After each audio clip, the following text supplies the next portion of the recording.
I never thought the day would come when my own family would lock me out of their lives completely. For 10 years, I lived in absolute silence from the people who were supposed to love me unconditionally. But if your family excludes you from their reunion for a decade, you better believe they'll be shocked when they discover the beach house they just rented belongs to you.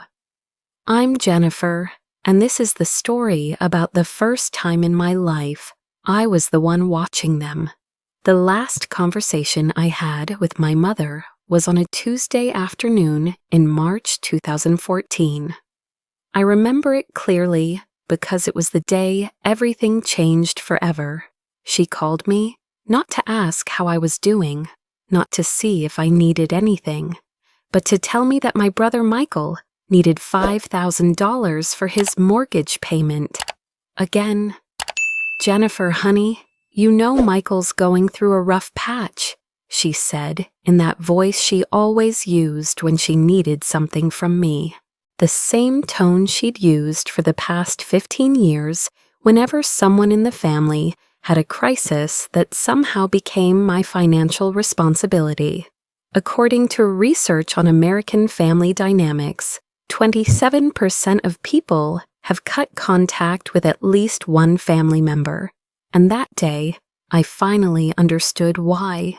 For years, I had been the family's emotional and financial safety net.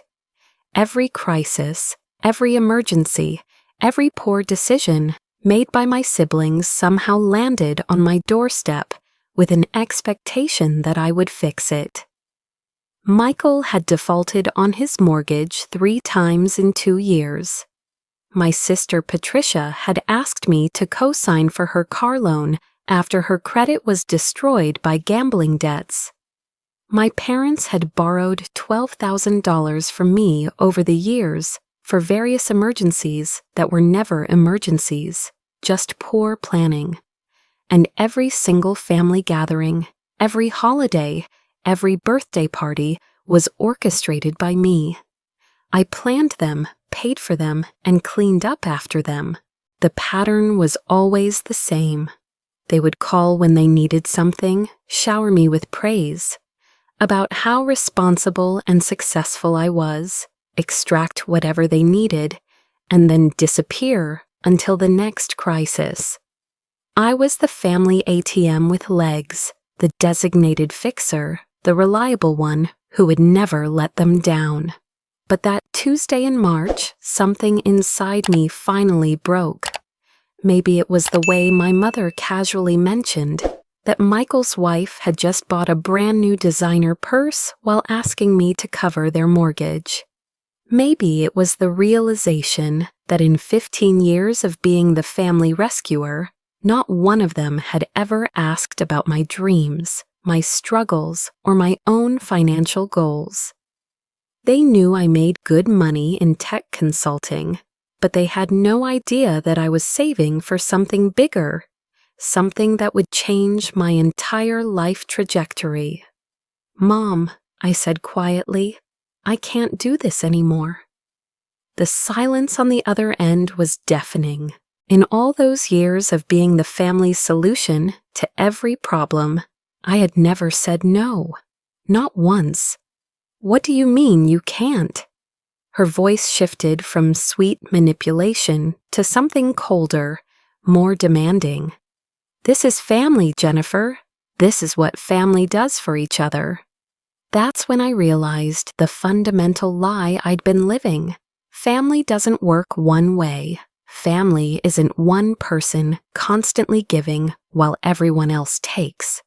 Real family members don't disappear from your life until they need money. They don't ignore your achievements unless those achievements benefit them. They don't treat you like an emotional and financial resource instead of a human being with her own needs and dreams. "When was the last time any of you called me just to see how I was doing?" I asked. "When was the last time anyone in this family celebrated something good happening in my life?" When was the last time someone offered to help me with anything? The silence stretched longer, because we both knew the answer. Never.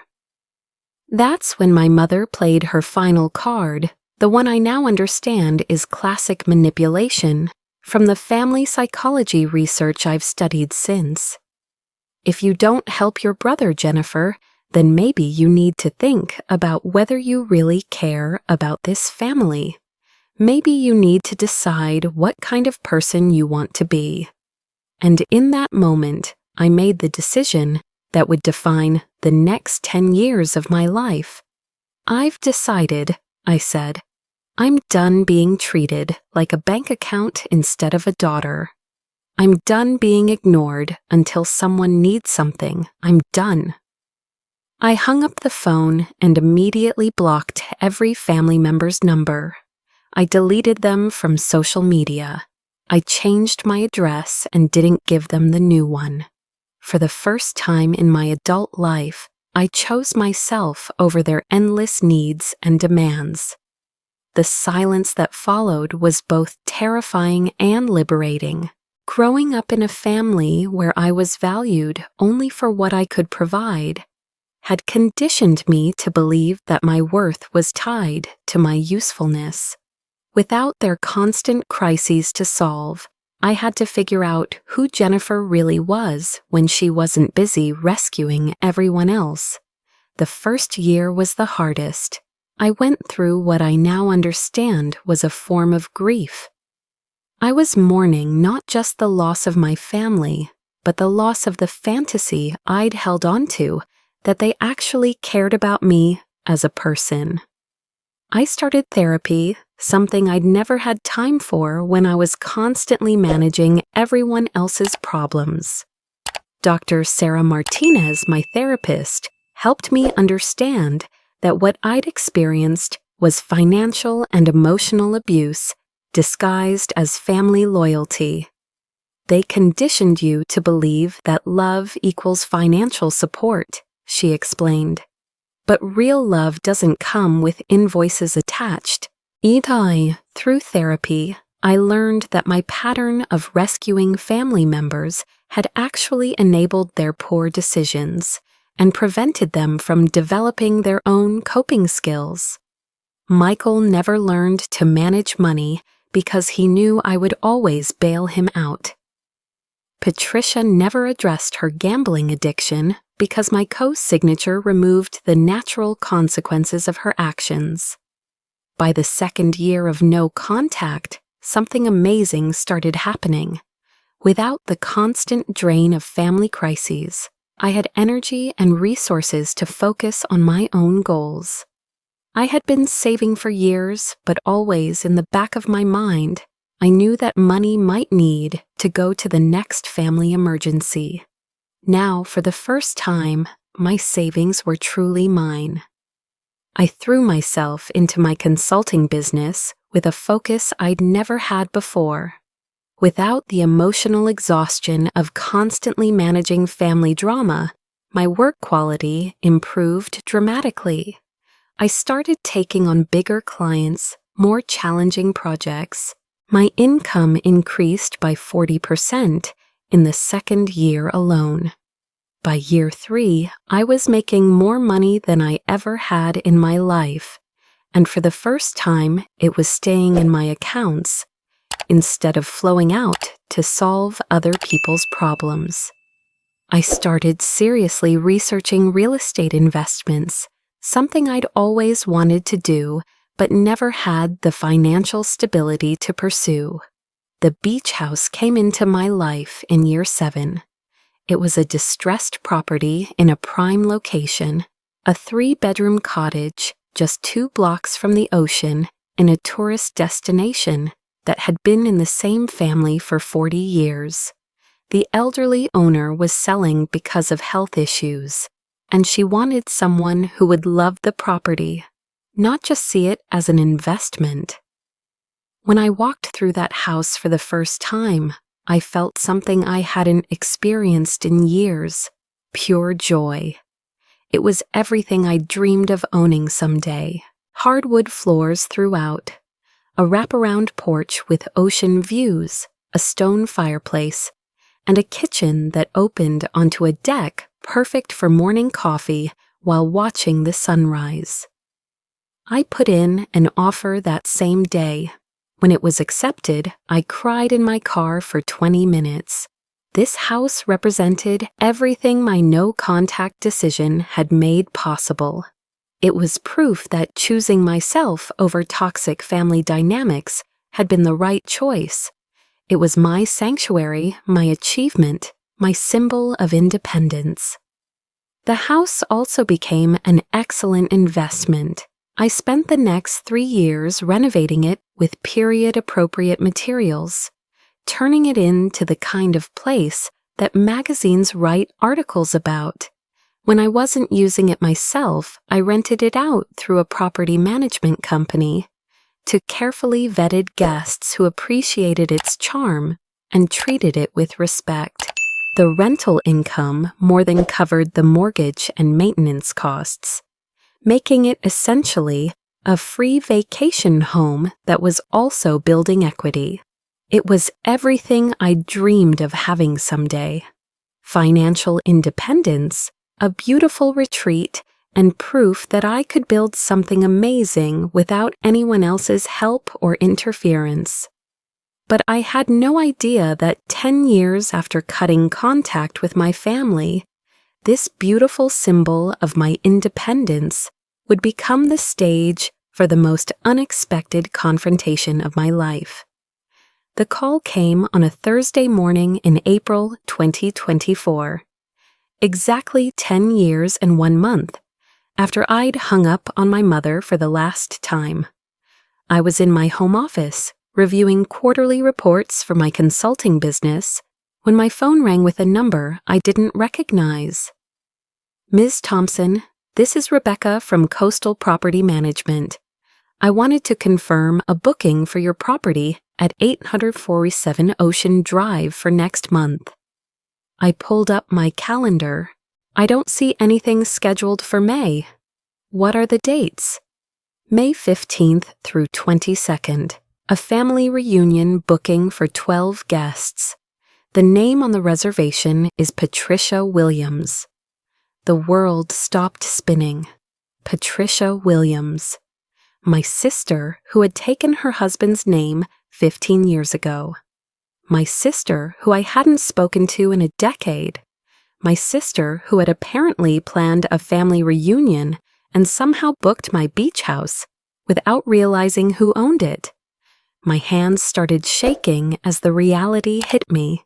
After 10 years of complete silence, my family was planning their reunion at my property. They had no idea that the beautiful beach house they'd found and booked belonged to the sister they'd written off a decade ago. Ms. Thompson, are you still there? Yes, I managed, my voice barely steady. Can you tell me how they found the property? It looks like they booked through our website. The photos and location made it perfect for their group size. They specifically mentioned wanting something peaceful and private for their family gathering. Peaceful and private. In the house I'd built into my sanctuary specifically to escape from them. The irony was so thick I almost laughed out loud. Is there a problem with the booking? Rebecca asked. That was the million-dollar question. Was there a problem? From a business standpoint, it was just another booking. The rental fee was substantial, and Patricia had already put down the full deposit. From a legal standpoint, they were strangers to me now, just tenants renting my property. But from an emotional standpoint, this was the universe offering me something I'd never expected. The chance to observe my family from a position of power instead of vulnerability. For the first time in my life, I would be the one watching them instead of the other way around. Ms. Thompson, no problem, I heard myself saying. Confirm the booking. After I hung up, I sat in my office, staring out the window for a long time, processing what had just happened. 10 years ago, they'd made it clear that I wasn't family unless I was useful to them. Now they were about to pay me premium rates to use my property for their reunion. A reunion I wasn't invited to, in a house they didn't know I owned. The situation was so absurd, it was almost beautiful. They'd excluded me from their family gathering, but they'd chosen my property as the perfect place to hold it. They'd cut me out of their lives, but they were about to put money directly into my bank account. They thought they were finally rid of the troublesome sister who'd stopped being their ATM, but they were about to discover that their former ATM had become their landlord. I spent the next hour researching what I could find about my family online. Social media made it surprisingly easy to piece together what had happened in the 10 years since I'd walked away. Michael was still married, but had filed for bankruptcy twice. Patricia was divorced and working part-time retail. My parents had downsized significantly and were living on Social Security. From what I could gather through public posts and photos, none of them seemed to be thriving financially. The beach house rental was probably a stretch for their combined budgets, which explained why they'd booked almost a year in advance to get better rates. They'd been planning this reunion for months, carefully saving money to afford a week in a luxury property. That night, I called my best friend Marcus, who'd been my chosen family for the past 8 years. I'd met him in a support group for people who'd gone no contact with toxic family members, and he'd become the brother I'd always wished I had, someone who celebrated my successes, supported me through challenges, and never asked for anything except friendship. "You're not going to believe what just happened," I told him, and then laid out the entire situation. Marcus was quiet for a long moment after I finished. Then he started laughing. Not cruel laughter, but the kind of amazed laughter you get when the universe serves up justice so perfectly that it seems scripted. "Jennifer," he said, "this is incredible. After 10 years of them treating you like you didn't exist, they're about to pay you to use your property for their reunion. The irony is off the charts." "I keep thinking I should cancel the booking," I admitted. "Part of me feels like I'm setting up some kind of ambush." "Are you planning to ambush them?" I thought about it. "No, I'm not planning anything dramatic or confrontational. I want to see what happens when they realize whose house they're staying in." "That's not an ambush," Marcus said. "That's natural consequences. They chose to book your property. They chose to exclude you from their reunion. You didn't manipulate this situation. They created it themselves." He was right. I hadn't orchestrated this confrontation. I hadn't even known they were planning a reunion. This was simply the result of their own decisions, intersecting with my success in a way none of us could have predicted. "So what's your plan?" he asked. "I'm going to let them check in normally. I'll show up as the property owner when there's a question or issue that requires my presence. No drama, no big revelation speech, just the truth becoming apparent naturally. And how do you think they'll react?" That was the question that kept me awake that night. How would my family react to discovering that their excluded sister had not only survived without them, but had thrived to the point of owning luxury real estate? How would they feel about paying me for the privilege of holding their reunion in my house? Part of me expected them to be angry, to somehow blame me for the awkwardness of the situation. Part of me expected them to try to guilt me into giving them the week for free. to play the family card they'd discarded 10 years ago. And part of me hoped, though I tried not to hope too much, that maybe they'd realize what they'd lost when they chose to treat me like an ATM instead of a sister. Over the next month, as the reunion date approached, I found myself thinking more about my family than I had in years. I realized that despite cutting contact, I'd never stopped loving them. I just stopped allowing them to hurt me. There's a difference between not loving someone and protecting yourself from their toxic behavior. The week before their arrival, I drove down to the beach house to make sure everything was perfect. It had been my refuge for 3 years, the place I went when I needed to remember who I was and what I'd accomplished, walking through the rooms I'd carefully renovated, seeing the ocean view from the windows I'd had restored, touching the furniture I'd chosen piece by piece.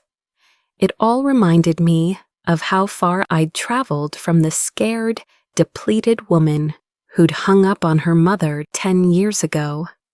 This house was proof that choosing yourself isn't selfish, it's necessary. It was evidence that walking away from toxicity, even when it's disguised as family loyalty, can lead to a better life than you ever imagined. And now it was about to become the stage for a reunion with people who had no idea what they'd pushed me to become. As I locked up the house that Wednesday evening, I felt something I hadn't experienced in relation to my family in 10 years. Curiosity instead of dread. For the first time, I was about to see them from a position of strength instead of vulnerability. For the first time, I would be the one with power in our dynamic. The family that had spent 15 years taking from me was about to pay me. The people who had excluded me from their reunion were about to hold it in my house. The relatives who had treated me like I didn't matter were about to discover that I mattered enough to own the property they'd dreamed of booking for their special week. Tomorrow they would arrive, expecting a peaceful family gathering in a beautiful beach house. What they would get was a confrontation 10 years in the making, orchestrated not by revenge, but by the natural consequences of their own choices, intersecting with my unexpected success. I drove home that night, knowing that by this time tomorrow, everything would be different. After a decade of silence, my family and I were about to meet again, but this time I would be the one watching them scramble to adjust to a reality they never saw coming. Friday morning arrived with the kind of perfect weather that makes beach house rentals worth every penny. I woke up early, knowing that by afternoon, my family would be checking into my property just 15 minutes down the coast. The timing couldn't have been more perfect. They were scheduled to arrive at 4 p.m., exactly when I had planned to stop by the house for my monthly maintenance inspection. According to the strategic timing principles I'd learned through years of business consulting, the most effective confrontations happen when the other party is at their most relaxed and confident. My family would arrive excited about their reunion, proud that they'd managed to book such an upscale property, completely unprepared for the reality they were about to face. I spent the morning reviewing the booking details Rebecca had sent me. 12 guests total, my parents, my brother Michael with his wife and 2 teenage kids, my sister Patricia with her new boyfriend, my Aunt Carol and Uncle Jim, and 3 cousins I hadn't seen since childhood. They'd paid the full $4,800 for the week in advance, plus the $1,500 security deposit. The payment had come from Patricia's credit card, which meant she was probably the organizer, the same role I'd always played in family gatherings before I walked away. At 3:45 p.m., I drove to the property.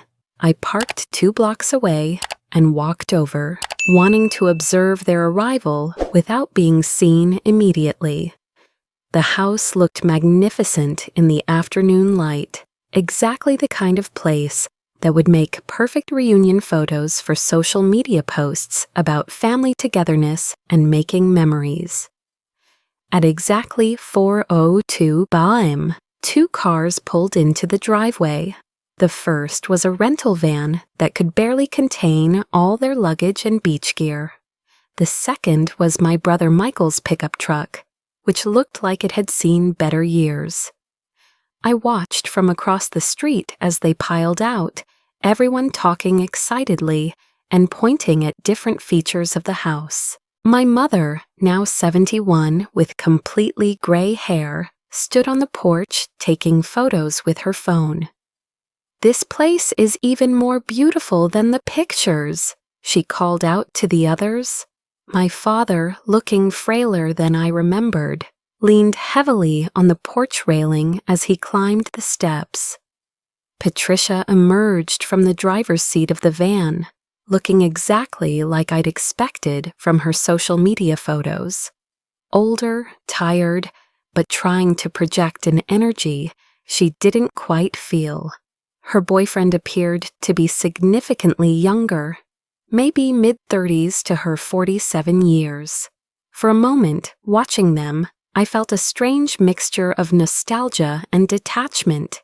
These were people who had shaped my entire childhood and young adulthood, people whose approval I'd craved and whose crises I'd solved for decades. But standing across the street, I realized they felt like characters in a movie about someone else's life. After about 10 minutes of them exploring the exterior and taking photos, I saw Patricia pull out her phone and make a call.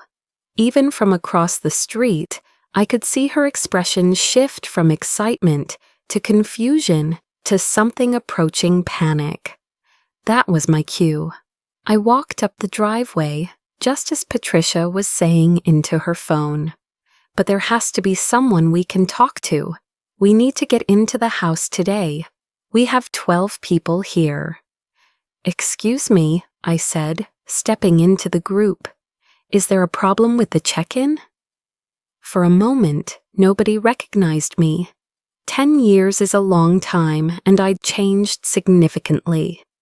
My hair was shorter and professionally styled. I'd lost about 20 pounds, and I was wearing clothes that cost more than I used to spend in 6 months. I looked successful, confident, completely different from the exhausted family caretaker they remembered. Patricia lowered her phone and looked at me with polite confusion. "Are you with the property management company? We're trying to check in, but they're saying there's some kind of issue with owner verification." I felt that moment when time seems to slow down, when you know that the next words you speak are going to change everything. "I am the owner," I said simply. The silence that followed was unlike anything I'd ever experienced. 12 people, standing in my driveway, processing the impossible reality that the sister and daughter they'd written off 10 years ago was now their landlord. Michael was the first to speak. "Jennifer," his voice cracked like he was 16 years old again. "Hello, Michael." I kept my voice calm and professional. "Patricia, Mom, Dad." I nodded to each of them in turn, then addressed the group.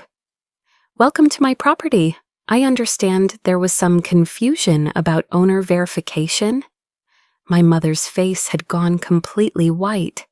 She grabbed my father's arm for support, staring at me like I was a ghost. "Jennifer, but how you own this place?" "I bought it 3 years ago," I said. "It's been a very successful investment property." Patricia's mouth was opening and closing like a fish out of water. "But we booked this through a management company. We had no idea. Of course you didn't, I said. Why would you? It's been 10 years since we last spoke. The teenagers, Michael's kids, were looking back and forth between the adults, clearly sensing the tension, but not understanding its source. The cousins and extended family members hung back, uncomfortable with witnessing what was obviously a massive family drama unfolding.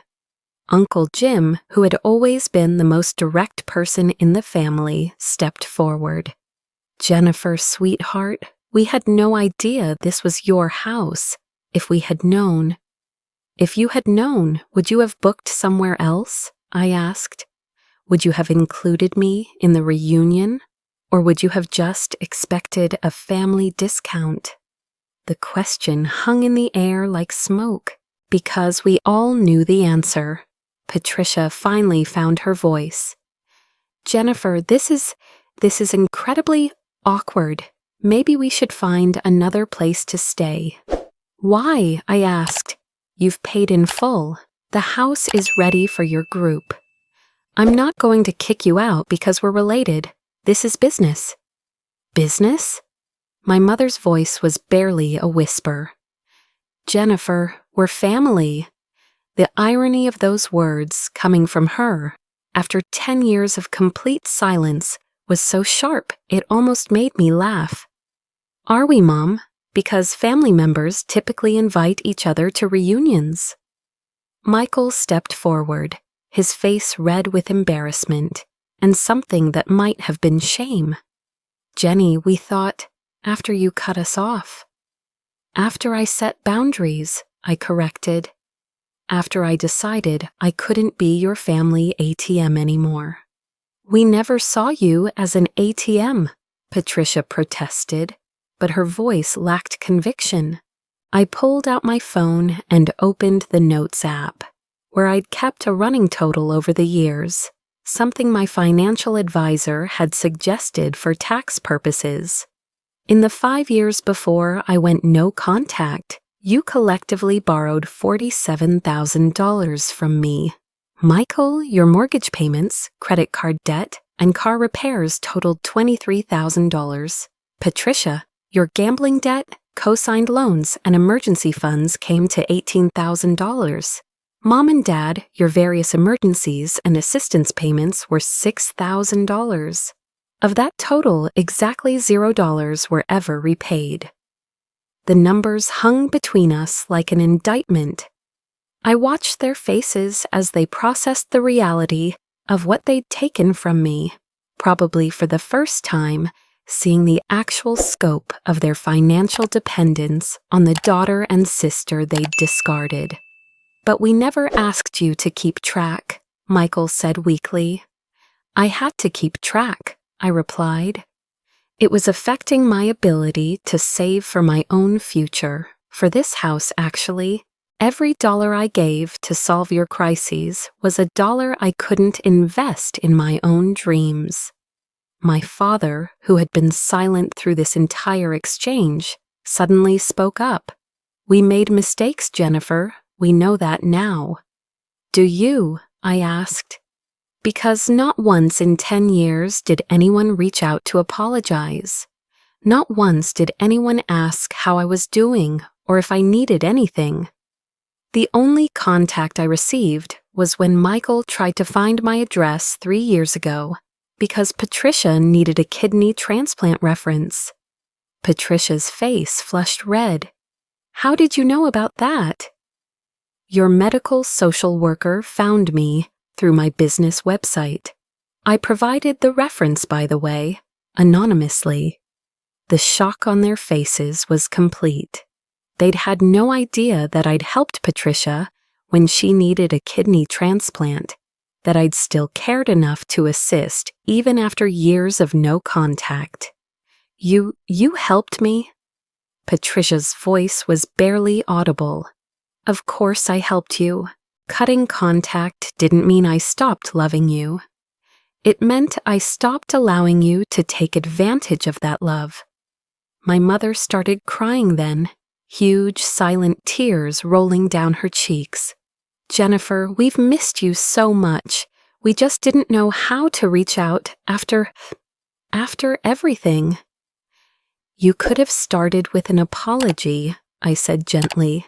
You could have acknowledged that maybe treating your daughter like a bank account wasn't healthy family dynamics.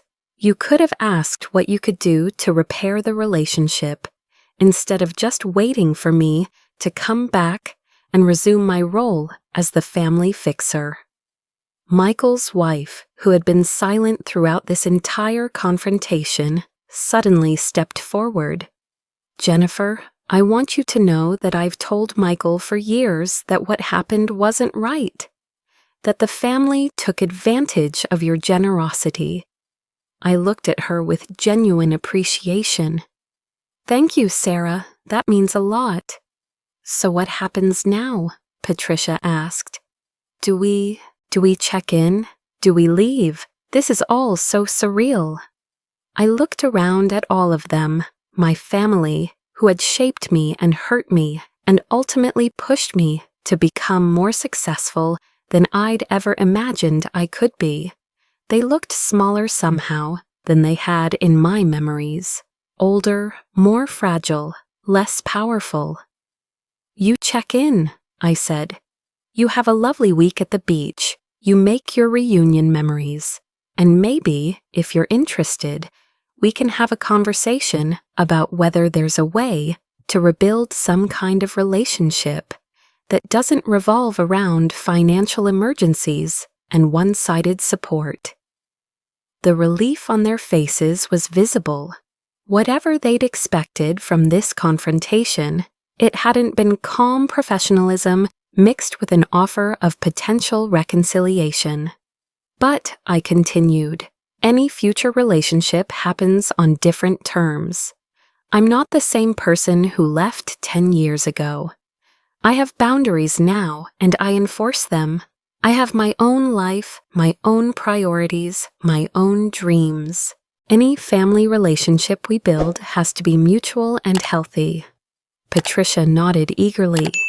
Yes, absolutely. Jennifer, we want that. We've all learned. We've all grown. Have you? I asked. Because growth means acknowledging mistakes and changing behavior. It means understanding that family isn't just about who shows up when they need something. It means celebrating each other's successes instead of just expecting solutions to your problems. Over the next hour, as they checked into the house and settled their luggage, I found myself in the strange position of giving a property tour to my own family. I showed them how to work the sound system, explained the beach access, pointed out the best spots for watching sunrises and sunsets. It was surreal, standing in my beautifully renovated kitchen, explaining to my mother how to use the coffee machine I'd carefully selected, showing my brother the deck furniture I'd chosen for maximum comfort and ocean views. They kept looking around in amazement, clearly impressed by what I'd created. Jennifer, my father said as I was preparing to leave, this place is incredible. You've built something really special here. Thank you, Dad. It took a lot of work and planning. We're proud of you, he said quietly. We should have told you that before. We should have been proud of you all along instead of just using you. It was the first direct acknowledgement of what had really happened, and it meant more than I'd expected it to. As I drove away that evening, I felt something I hadn't experienced in relation to my family in over a decade. Cautious hope. Not hope that we could go back to the way things were. That dynamic had been toxic for everyone involved. But hope that maybe we could build something new and healthier. The next morning, I woke up to a text from Patricia. Jennifer, would you like to join us for breakfast tomorrow? No pressure, but we'd love to spend some time with you if you're willing. I stared at the message for a long time. 10 years ago, they'd made it clear I wasn't welcome at family gatherings unless I was bringing solutions to their problems. Now they were inviting me to join them in my own house, as a guest rather than as a service provider. I texted back, "I'd like that, I'll bring bagels." Sunday morning breakfast turned into one of the most honest conversations I'd ever had with my family. We sat on my deck, eating bagels and drinking coffee I'd made in my own machine, talking about the 10 years that had passed and what we'd all learned. Michael apologized directly for the financial pressure he'd put on me. "I convinced myself that borrowing from you was different because you were family, but really I was just taking advantage of how much you loved us." Patricia talked about her gambling addiction, which she'd finally addressed through therapy after her divorce.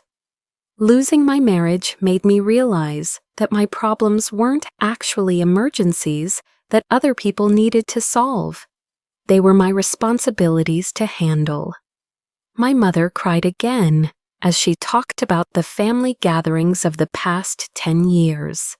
Every holiday, every birthday, someone would mention something you would have handled or organized. "We didn't realize how much you did to hold us all together until you weren't there anymore." But the most meaningful part of the conversation was when they started asking about my life, not my problems or my resources, but my actual experiences. They wanted to hear about my business growth, my travels, the relationships I'd built, the goals I was working toward. For the first time in my memory, my family was interested in Jennifer the person, not Jennifer the solution provider. "I have to ask," my cousin Rebecca said, "were you scared when you cut contact? It must have been terrifying to walk away from everyone you'd known your whole life." "Terrified," I admitted. But staying was more frightening than leaving. I was disappearing into the role of family caretaker. I was losing myself trying to keep everyone else afloat. "And now look at you," Uncle Jim said, gesturing around the beautiful deck. "You built an incredible life." I built the life I always wanted, but never had time or resources for when I was constantly managing everyone else's crises, I said. "Cutting contact wasn't about punishing you, it was about saving myself." By the end of breakfast, we'd established some ground rules for potential future contact. Monthly family calls where everyone shares what's happening in their lives, not just their problems. Holiday invitations that don't come with expectations of financial contributions or event planning. Mutual respect for each other's boundaries and decisions. Most importantly, they committed to treating me like a family member instead of a family resource. No more emergency calls asking for money. No more assumption that my success existed to solve their problems. As the week progressed, I found myself spending more time at the beach house with them, not as their landlord, but as their relative. We had barbecues on the deck, went for walks on the beach, played board games in the evening. It felt like the family relationships I'd always wanted but never had. Relaxed, mutual, focused on enjoying each other's company instead of managing crises. On their last evening, as we sat watching the sunset, from the deck chairs I'd carefully chosen for maximum comfort, my mother reached over and took my hand. "Jennifer, I need you to know something. Walking away from us was the best thing you ever did for yourself, and maybe the best thing you did for us, too. We needed to learn how to function without using you as a crutch. It wasn't easy for any of us," I said, "but it was necessary." "Will you come to Christmas this year?" Patricia asked. "Not to organize it or pay for it, just to be there as our sister." I thought about it.